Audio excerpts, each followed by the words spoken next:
Bonjour, merci Christian d'avoir fait une belle introduction qui m'a permis de relancer mon diaporama qui avait planté. Donc c'est un timing parfait. Bon, il est d'usage de remercier les organisateurs et organisatrices du colloque. Donc on ne va pas déroger à la règle ou à l'usage. Donc merci Christian et à toute l'équipe de ton laboratoire de nous avoir invités. Merci à toutes les équipes des musées de nous convier ici parmi les œuvres de celui qui aura occasionné la constitution d'un trio pour un numéro inédit, un trio qu'on constitue avec Pauline et Maëlys pour un premier, peut-être dernier. C'est dire son exceptionnalité. Tour de piste ensemble. Alors, la comparaison avec les frères Fratellini, célèbre trio de clowns, Paul, François, Albert, qui parmi les premiers ont proposé des entrées avec un clown blanc François, un contre-pitre Paul, c'est-à-dire une espèce d'Auguste raffiné, et un Auguste Albert. Ces célèbres clowns de l'entre-deux-guerres ont joué dans le monde entier, dans les cirques, les musicals et jusqu'à la Comédie Française, et on le verra, auront marqué aussi l'œuvre de Fernand Léger. Alors ils ont joué au cirque Medrano de 1914 à 1932, un cirque que Fernand Léger fréquentait assidûment, comme d'autres artistes, notamment de l'avant-garde artistique, parmi lesquels Sandra, auteur d'un poème au titre collant l'ordre et le désordre, critiquant l'académisme par rapprochement avec le désordre, l'innovation et l'extraordinaire qui font alors les belles heures du cirque. Le texte de Sandrard s'est intitulé « Académie Medrano », sonnet dénaturé et publié en 1923. Quand on sait à quel point les générations suivantes des Fratellini, Annie, la nièce des membres du trio, puis sa fille Valérie aujourd'hui, quand on sait à quel point elles se battront pour faire reconnaître le cirque comme art jusqu'à nommer leur école aujourd'hui Académie Fratellini, cette anecdote de l'Académie Medrano m'a retenu mon attention de façon particulière. Alors si je commence ainsi notre intervention et donc notre communication que nous avons intitulée « Les cirques de Fernand Léger », c'est parce que notre communication ne sera pas ou pas seulement une analyse de l'œuvre, une lecture des corps en mouvement par Fernand Léger. D'ailleurs, l'entrée par les œuvres pose souvent question aux chercheurs en sciences sociales. L'histoire de la sociologie, par exemple, a aussi été celle de sa définition, de sa spécification, de sa distinction vis-à-vis de l'histoire de l'art et de l'esthétique. On est passé d'une analyse centrée sur les œuvres à des analyses s'intéressant au fait que la production de l'œuvre ne soit pas seulement inhérente à des logiques esthétiques, elle est inscrite dans des cadres sociaux, institutionnels par exemple, à des analyses s'intéressant aussi au public et à la réception des œuvres. Alors aujourd'hui, on va essayer de combiner d'une certaine façon ces différents moments comme autant d'entrées dans les cirques de Léger. Si la sociologie s'est aussi longtemps écartée des œuvres, elle y revient aujourd'hui à la faveur de travaux comme ceux de Howard Baker, par exemple, qui rappellent que la sociologie n'a pas le monopole de l'observation et de la représentation du social. Donc on considérera avec Baker, par exemple, que Léger et puis les artistes, de façon plus générale, je cite, veulent montrer à ceux qui regardent leurs images quelque chose qu'ils n'ont jamais vu, ou s'ils utilisent un code visuel bien connu, c'est pour que le public y découvre de nouvelles significations. Alors, que faire et dire face aux représentations de Léger ? Qu'en faire aussi en tant qu'historienne, pour Pauline, anthroposociologue pour moi, ou apprentie anthropologue pour Maëlys ? Comment, depuis nos outils, analyser le contexte de production des œuvres, produire une analyse depuis les œuvres et proposer aussi peut-être une compréhension du cirque et de ses représentations depuis Léger. Donc, vaste programme. Et donc, pour entrer dans le travail sur Léger, auquel Christian nous a conviés, nous sommes partis de nos outils, l'enquête de terrain qui m'a conduite à l'ISOR et Argentan, une enquête par observation, par entretien pour Maëlys, qui est étudiante en anthropo, et puis une analyse d'historienne, d'archives, des textes, des traces pour Pauline. Alors notre propos aujourd'hui restera relativement descriptif, sans doute parce qu'on n'a pas encore complètement terminé notre exploration de toutes ces traces, Et puis aussi parce qu'on aimerait trouver peut-être des sources qui permettent de documenter davantage encore les liens de Fernand Léger avec notamment les artistes de cirque qui ont retenu notre attention, comme les Fratellini. Alors Fernand Léger a souvent raconté que son goût pour le cirque venait de son enfance normande. Tout aurait commencé à Argentan finalement. Lorsqu'on se rend sur ses pas, comme d'autres participants à ce colloque l'ont fait, on peut notamment visiter sa maison d'enfance à Argentan, devenue aujourd'hui musée Fernand Léger André Marre. Fernand Léger a vécu dans cette maison dès ses 3 ans, lorsque sa mère et leur bonne s'y installent à la suite du décès de son père. La famille restera propriétaire de la ferme de l'Isore, dans le pays d'Auge, à quelques kilomètres d'Argentan, ferme qui est aujourd'hui un musée. Léger y vécut jusqu'à son départ à Paris en 1900. Alors Léger citera souvent le cirque parmi ses souvenirs d'enfance, on en a déjà parlé, notamment dans un ouvrage intitulé Cirque, publié en 1950. Donc, dans cet ouvrage, on en a parlé juste avant, hein, Léger rassemble des illustrations, c'est une commande, et une commande d'un éditeur, et il rassemble un certain nombre d'illustrations et écrit un texte comme une balade, une balade à bicyclette notamment, parmi des paysages, en musique, avec des clowns, des trapézistes, etc. Et ce livre est souvent présenté comme son testament artistique. Et donc, il y écrit, il n'y a pas à dire, le cirque a été l'événement de mon enfance. Et donc, Léger souligne que le cirque était à ce titre irruption de l'effervescence dans la vie ordinaire d'une petite ville. Nous n'avions pas de distraction, écrit-il, soulignant l'importance du cirque en province. En cela, le récit qu'il propose n'est pas sans rappeler les nombreux récits faits de l'arrivée des cirques itinérants dans les villes, comme avant eux, comme avant les circassiens, les forains, les saltimbanques, qui contribuaient à rassembler les habitants autour de spectacles de l'extraordinaire. Je pense ici aux belles descriptions faites par Françoise Lux dans Le corps dans la société traditionnelle, publié en 1979, dans lesquelles elle documente les rapports au corps dans la société rurale française, notamment à la fin du XIXe siècle. Et elle y décrit les corps des saltimbanques comme des corps travaillés pour le spectacle et non plus travaillés pour le labeur des champs et par le labeur des champs, par exemple. Ah. Et bon, alors on a cherché des images de cirques s'installant à Argentan. Alors on n'en a pas trouvé. On a trouvé cette image de cet espace circulaire qui accueillait aussi sur le champ de foire les cirques. Mais voilà, donc on a cherché dans les cartes postales. On n'a pas encore trouvé, mais on aurait bien aimé pouvoir documenter un petit peu davantage. Les émotions sont très présentes dans les récits de cirque de Fernand Léger. Le cirque s'est construit comme un spectacle producteur d'émotions fortes.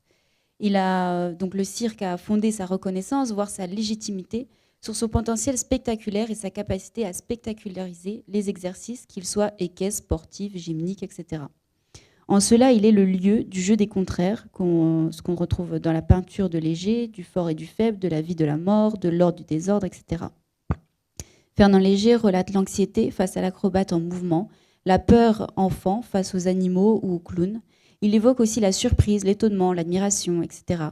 Ces émotions qu'il ressentait enfant, puis spectateur assidu à Paris, il dira les retranscrire dans sa peinture. Par exemple, dans son livre Cirque, qu'il conçoit comme une balade, il écrit, je cite, « L'émotion restait et elle était forte. Il n'y a pas à dire, le cirque a été l'événement de mon enfance, et voilà qu'il est revenu dans ma peinture. » Le cercle, si souvent évoqué pour décrire le travail de Léger, n'est pas sans rappeler le cercle de la piste des cirques comme le cercle du manège équestre qui a défini un espace puis un genre.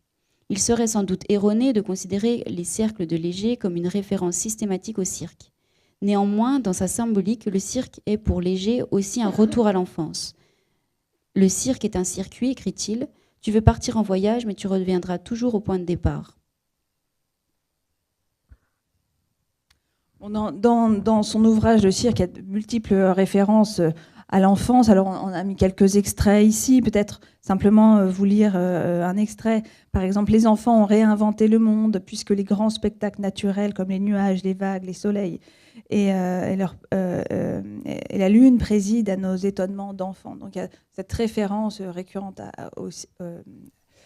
au cercle, liées aussi à l'enfance, à la récurrence peut-être de cet imaginaire de l'enfance qui rappelle peut-être l'idée d'un puera aeternus. Bon, c'est des choses qu'on retrouve beaucoup dans les récits de cirque faits, même si le cirque n'a pas toujours, peut-être on y reviendra, un spectacle pour enfants. Ça, c'est devenu un spectacle progressivement familial à partir au tournant 19e, 20e. Mais ici, c'est extrêmement important dans le récit fait par Léger, et ça ça nourrit sa référence au cercle, au cycle, et d'un retour possible à l'enfance. Je ne développe pas trop, sinon demain je suis encore là. C'est à moi. Alors, deuxième étape, au deuxième temps du terrain, en allant à Elisor et à Argentan sur les traces de Medrano, je suis allée à la ferme, comme d'autres collègues ici, la ferme de Lisor, accueillie par son propriétaire Jean Duchâtenay, qui est marchand d'art et proche notamment des ayants droit de Léger. Et mon regard a été attiré par un dessin dans la maison. On joue avec les différents ordinateurs. Et donc un clown qui, de toute évidence, me faisait penser à Albert Fratellini. Je retrouverai quelques minutes plus tard à Argentan cette figure stylisée de l'Auguste sur une photographie d'une étude de clown, qui était une œuvre qui avait été prêtée au musée, ou encore dans d'autres tableaux, comme le clown jaune en 1950 par exemple. Ici, pas de mouvement, mais une stylisation de l'Auguste, incarnant Albert Fratellini, le nez rouge, les cheveux hirsutes, le maquillage à grands traits de noir et blanc, évidemment ce nez rouge. Alors, ça nous a amené à nous intéresser aux sociabilités artistiques de Fernand Léger. Alors, on aurait aimé pouvoir documenter davantage ces amitiés, notamment le regard, non pas porté par Léger sur les artistes, mais le regard porté par les artistes de cirque sur les œuvres de Léger. Donc sans doute y aura-t-il encore à travailler et à chercher dans les archives. Lorsque Fernand Léger arrive à Paris, il va quitter l'architecture au profit de la peinture. Et rapidement, il évolue dans les milieux artistiques du Paris de l'avant-garde et de l'effervescence artistique. Il fréquente alors le cirque Medrano, boulevard de Rochechouart, près de la butte Montmartre. Paris a accueilli plusieurs cirques dits aujourd'hui en dur, dès le développement du XVIIIe siècle du cirque équestre. Le bâtiment du cirque Medrano a été inauguré en 1875 sous le nom du cirque Fernando qui était un écuyer célèbre à l'époque. Devenu lieu de grands spectacles, populaire et fréquenté par de nombreux artistes, peut-être avez-vous en tête l'étoile de Toulouse-Lautrec, il sera racheté par Geronimo Medrano à la fin du 19e, puis repris par son fils en 1907. Il sera alors considéré comme le cirque des clowns. Dans les tribunes, Fernand Léger côtoie Apollinaire, Max Jacob ou encore Blaise Cendrars, qui écriront, peindront le cirque, mobiliseront le cirque comme motif. Il rencontre Alexander Calder, qui réalise un cirque miniaturisé et organise des spectacles happening, jouant et rejouant aussi le cirque. Le cirque est en effet un sujet ou un motif en vogue et particulièrement investi par les artistes comme Picasso ou Chagall. Outre ses amitiés, parmi les peintres de l'avant-garde parisienne, Fernand Léger tisse des liens avec certains artistes qu'il invitera dans sa ferme. Léger a hérité de cette ferme au décès de sa mère en 1922. Il viendra régulièrement y séjourner, quasiment jusqu'à sa mort en 1955. Il y invite artistes et amis.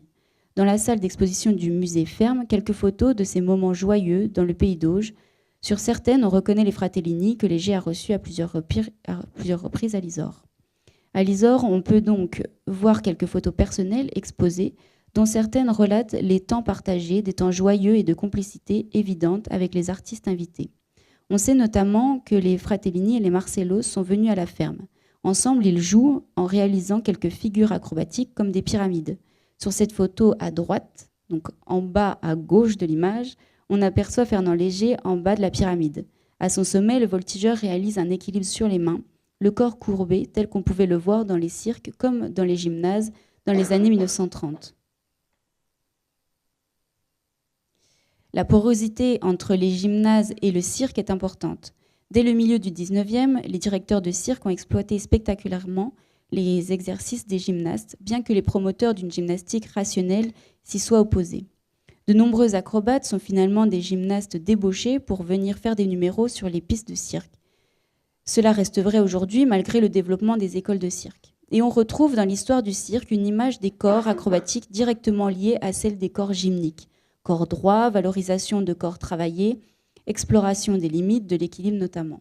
Et l'héritage gymnique est encore présent dans les corps des acrobates.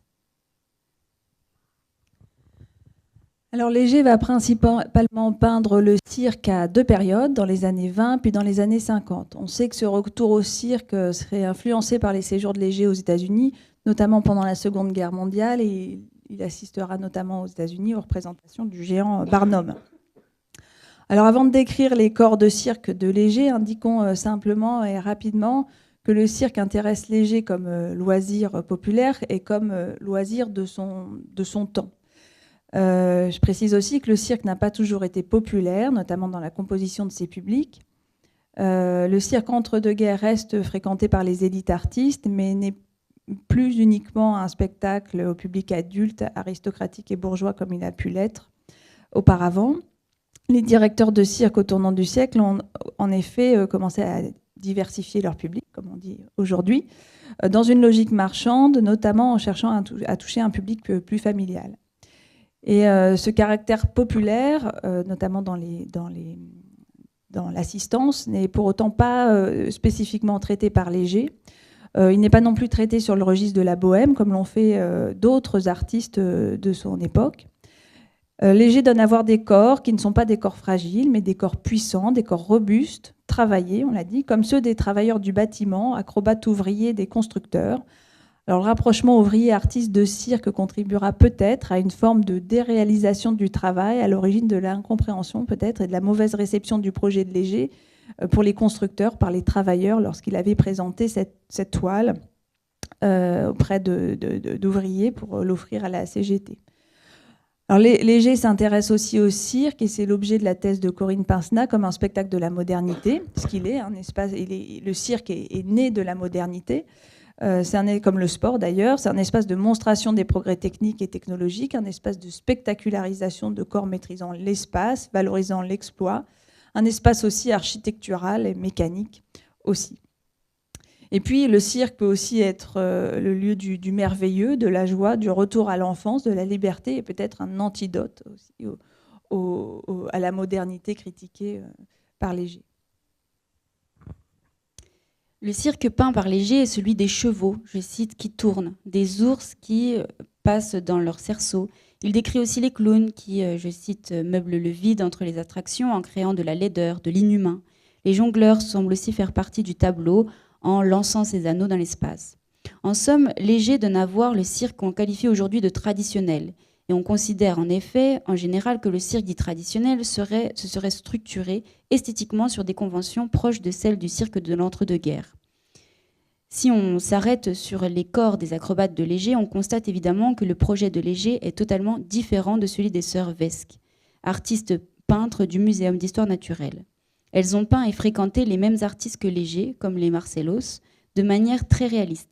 Leurs aquarelles permettent de documenter aujourd'hui les pratiques, les techniques de cirque d'hier, corps droit, pointe de pied, rotation et trajectoire du corps dessiné.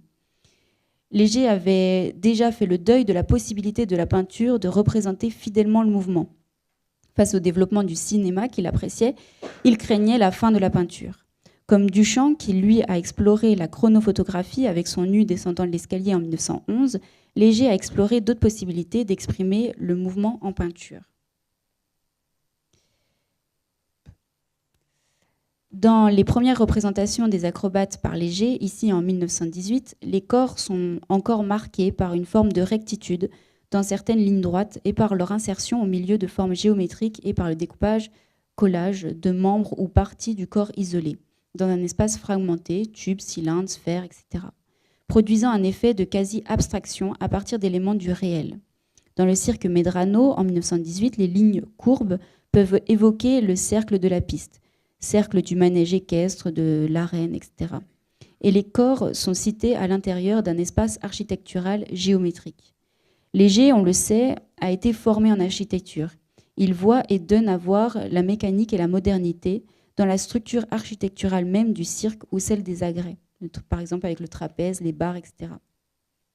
Dans Fonction de la peinture, dans un texte de 1924 intitulé « Le spectacle, lumière, couleur, objet spectacle », Fernand Léger écrit, je cite, « Le ciel du Nouveau Cirque ». Alors, le Nouveau Cirque, c'était un autre établissement parisien en dur, inauguré en 1886 et détruit en 1926.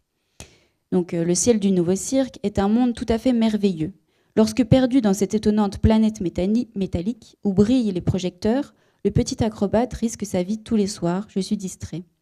Malgré son jeu dangereux, imposé par la cruauté d'un certain public qui a bien dîné et qui lui envoie des bouffées de cigares, je l'oublie. Je regarde le spectacle qui est autour de lui, et toutes les gueules congestionnées, je ne les vois plus.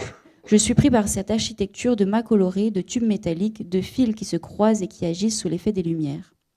À partir des années 1930, les lignes deviennent courbes, jusqu'à totalement disparaître en 1950 dans la parade premier état, l'équilibriste.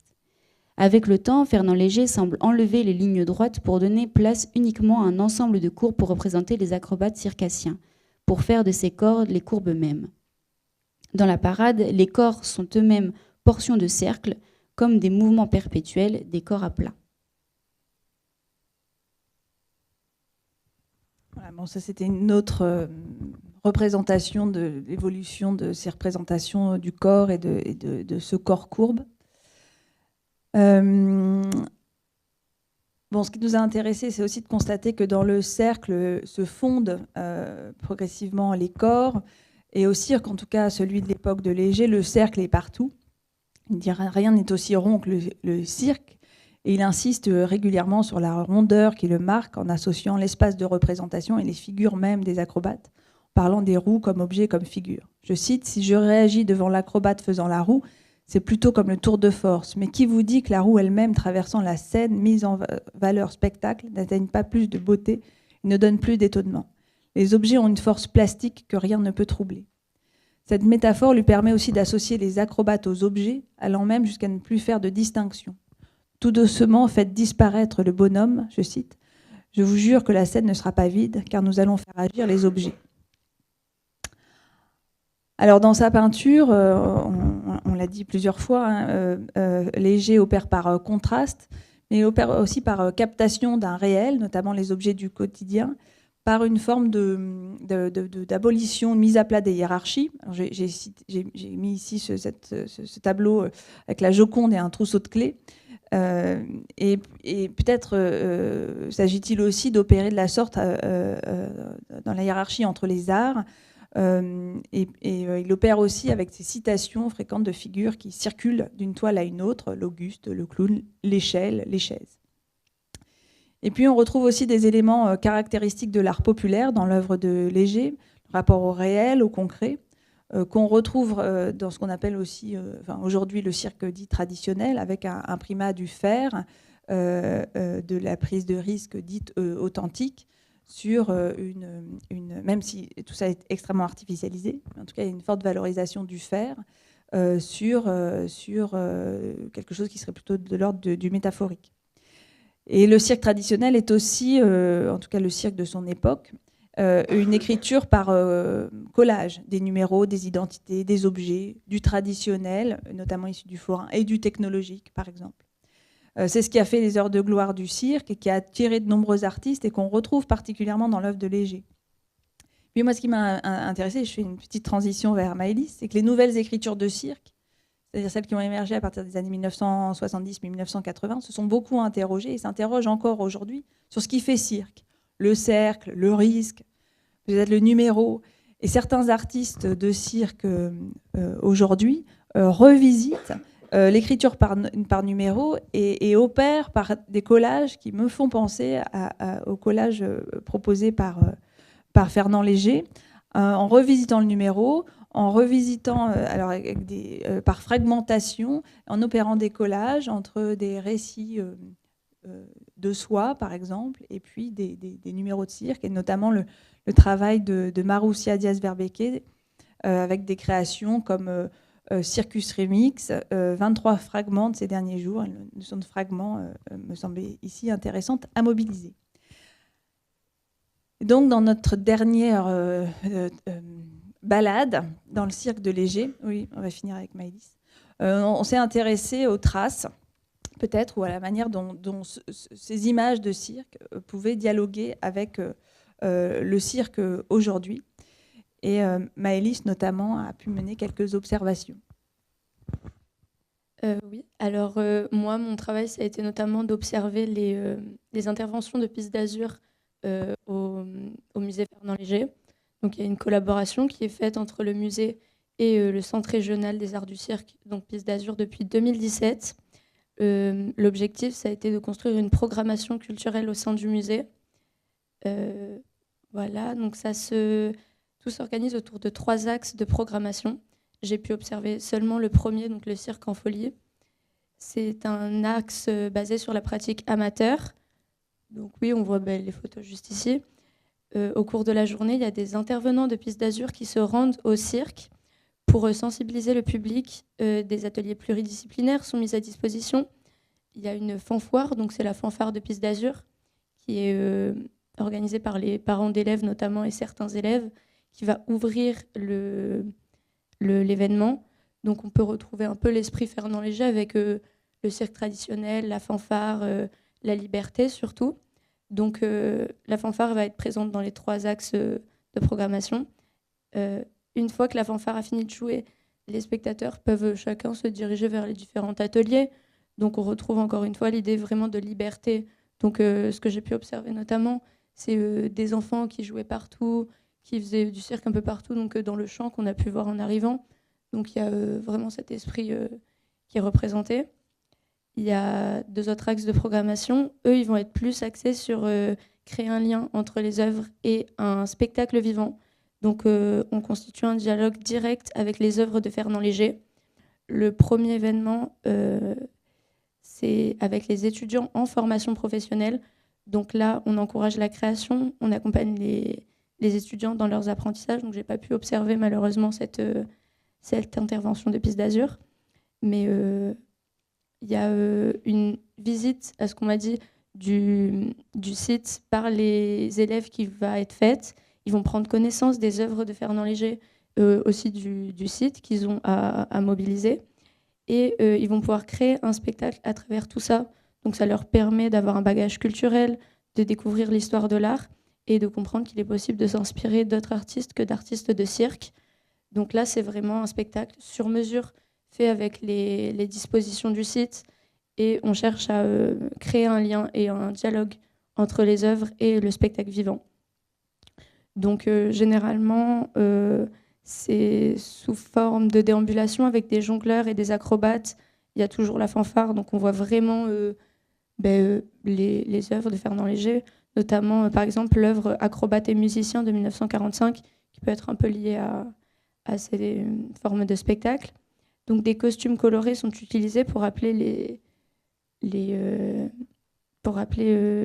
de l'artiste. Donc on peut voir sur la diapo à droite que les costumes utilisés sont en rapport avec les couleurs de l'œuvre, tout simplement. Donc ça fait quand même écho à l'œuvre de l'artiste. Et enfin, un dernier axe de programmation qui s'adresse cette fois aux professionnels du cirque. Donc c'est pour encourager les jeunes compagnies. Donc généralement, ils ont déjà réalisé l'exercice lorsqu'ils étaient étudiants en cirque, tout simplement. Donc ils connaissent le site, les œuvres de Fernand Léger. Et là, ils vont créer un spectacle avec leur compagnie, toujours sur le même thème des œuvres de Léger. Donc ce partenariat, il rend les œuvres de Léger vivantes à travers des représentations et des ateliers. Donc ça permet de renouer avec le cirque traditionnel. Les spectateurs voient les œuvres de Léger en action, en quelque sorte, et permet une immersion dans le monde de Léger. Petite conclusion rapide. Bon, l'idée, c'était de s'intéresser aussi à la manière dont l'œuvre de Léger est reçue aujourd'hui et dialogue avec les pratiques du cirque, pratiques contemporaines, c'est-à-dire d'aujourd'hui, et les pratiques du cirque contemporain, c'est-à-dire du genre esthétique contemporain. Et on voit bien que les images du cirque de Léger, comme des artistes de son époque, ont aussi fortement contribué à façonner nos imaginaires et ce qui fait cirque. On aurait pu parler des jouets, on avait déjà essayé d'esquisser ça, mais les jouets de cirque, la littérature de jeunesse sur le cirque est très empreinte de ces images de cirque et de ces représentations du cirque qui datent notamment de l'entre-deux-guerres. Et quand des artistes aujourd'hui dialoguent avec ces œuvres, elles reprennent les signes qui font cirque, la fanfare, qui font aussi des signes qui font populaire, la fanfare, certaines images du clown, certains codes couleurs, dont se sont pourtant défaits, notamment les artistes de cirque contemporain. Mais cette puissance des images, elle est extrêmement importante. Et puis, elle porte aussi un certain nombre de valeurs